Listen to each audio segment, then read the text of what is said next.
아마 영상을 보시는 분들은 30초를 넘기기가 꽤 어려우실 겁니다. 30초 넘는다면 뭐 한 상위 한 10% 안에 든다고 보셔도 될 정도예요. 한번 그러면 진짜 제가 어떻게 해야 되는지 보여드리도록 할게요. 안녕하세요, 고추장 선생님입니다. 오늘은 정말 많은 분들이 궁금해하시는 내가 정력이 강해지고 싶다면 어떻게 해야 되는지 제목에도 만들었죠. 정력이 강해지고 싶으면 땡땡을 붙여라, 그거에 대한 이야기를 해드리려고 합니다. 땡땡의 정체는 바로 다리입니다. 다리를 붙여라, 이게 무슨 말인지 잘 모르시겠죠? 그 다리를 붙이라라는 뜻은 앉아있을 때 해당하는 얘기예요. 앞선 영상에서 제가 말씀드린 적이 있었는데, 정력이 강해지고 싶을 때는 우리가 뭐 뛰는 것도 상당히 좋은 방법이 되지만 항상 뛸 수는 없죠. 특히나 요즘 뭐 현대인들 분들 같은 경우는 사무직이 워낙 많기 때문에 앉아서 할 수 있는 것들도 필요합니다. 그래서 그거에 대한 이야기를 해드릴 건데, 다리를 붙이라라는 거는 우리가 앉아있을 때 허벅지를 붙이고 무릎을 붙이고 발목끼리 붙이고 요거를 말하거든요. 이게 생각보다 어려워요. 아마 영상을 보시는 분들은 30초를 넘기기가 꽤 어려우실 겁니다. 30초 넘는다면 뭐 한 상위 한 10% 안에 든다고 보셔도 될 정도예요. 다리를 붙인다는 거는 허리를 바르게 세울 수 있고 가슴이 벌려져요. 호흡에 가장 최적화된 자세가 나타난다는 거죠. 여기서 만약에 입까지 다물어 주신다면, 그러니까 코로 숨을 쉰다면 가장 완벽한 준비가 됩니다. 근데 이것만으로는 사실 우리가 정력이 강해진다라고 보긴 좀 어려워요. 그 숨어있는 뜻이 있는데요.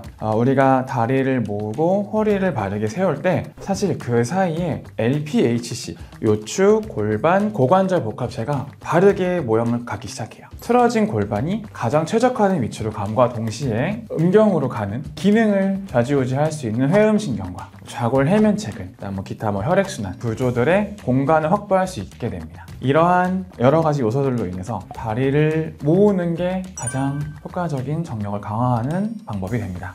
이게 하기 되게 어려우실 거예요. 제가 실제로 환자분들한테 제안 드릴 때는 지하철을 탈 때 또는 특정 업무를 할 때, 아니면은 가장 좋은 건 사실 밥 먹을 때거든요. 내가 다리를 진짜 딱 붙이고 끝까지 밥을 다 먹을 때까지만 참아보시고, 중간에 풀리긴 해요. 풀리긴 해도 다시 풀리면 모아보고 이런 식으로 하시면 됩니다. 지하철에서 하기 좀 민망하다고 하는 분들 있어요. 그래서 그런 분들 드리는 팁은 종이 같은 거, 서류 같은 거 다리 사이에 끼우시고 핸드폰 보시는 척을 하면 아무도 의심하진 않을 겁니다.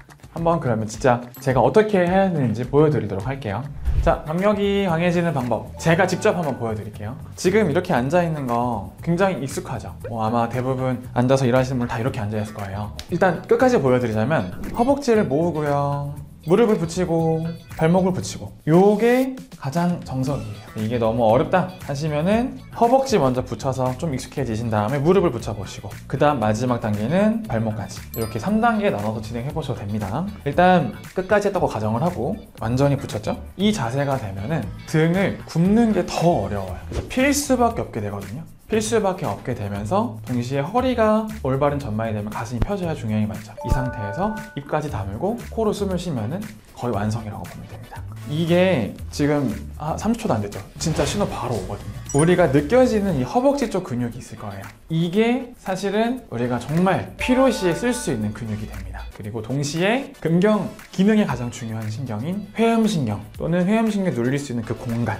좌골 해면체근, 골반 기저근 모두 가장 가지런하고 신경 통로가 가장 크게 눌리지 않게 확보해 줄 수 있거든요. 이 자세를 유지하는 게 굉장히 중요하다고 보시면 됩니다. 이거 계속 못해요. 저도 계속 못하거든요.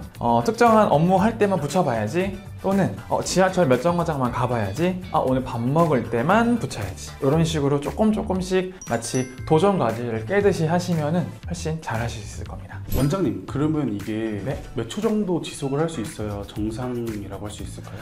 사실은 1분은 좀 넘어져야 되거든요. 근데 이게 30초 가기 굉장히 어렵고, 한번 해보시면은 아픈 부위가 바뀌는 경우가 있어요. 그런 분들이 있는데, 원래는 정력만 생각한다면 허벅지 안쪽과 뒤쪽이 당겨야 되지만 전체적인 하체의 균형이 약해지거나 코어가 약한 경우는 여기 아팠다가 무릎 아팠다가 발목 좀 아파도 이렇게 돌아가야 되거든요. 그러면 내가 생각보다 좀 약하구나 라고 보시면 됩니다. 시간은 막 재면서 하시다기보다는 알고 보면 풀렸네, 이거를 자각을 해서 좀 더 타이트하게 텀을 짧게 가져가시는 게 더 좋다고 보면 됩니다. 그리고 체형적으로 오다리이신 분이나 다리가 안 모아지시는 분들 있잖아요. 네. 그런 분들은 어떻게 해야 될까요? 사실 이거는 근육을 쓰고 공간을 확보하는 목적이기 때문에 다리가 오다리거나 무릎이 틀어졌어 이런 거는 중요하지 않거든요. 내가 모으려고 하는 게 중요해요. 만약에 다리 모으기가 좀 힘들다 하시면은 양쪽 똑같이 균형을 써서 힘을 맞춰보려고 하십시오. 마치 우리 손바닥 이렇게 되듯이 그런 느낌으로 접근하면 됩니다. 저도 지금 버티는데 좀 어렵긴 하거든요. 이런 부분들은 뛰는 거와 마찬가지로 우리가 일할 때 평소에 하면 참 좋기 때문에 남자분들 많이 따라 하셔서 어디서든지 다리를 모아 계시는 남성분들이 많이 제 눈에 배웠으면 좋겠습니다. 감사합니다.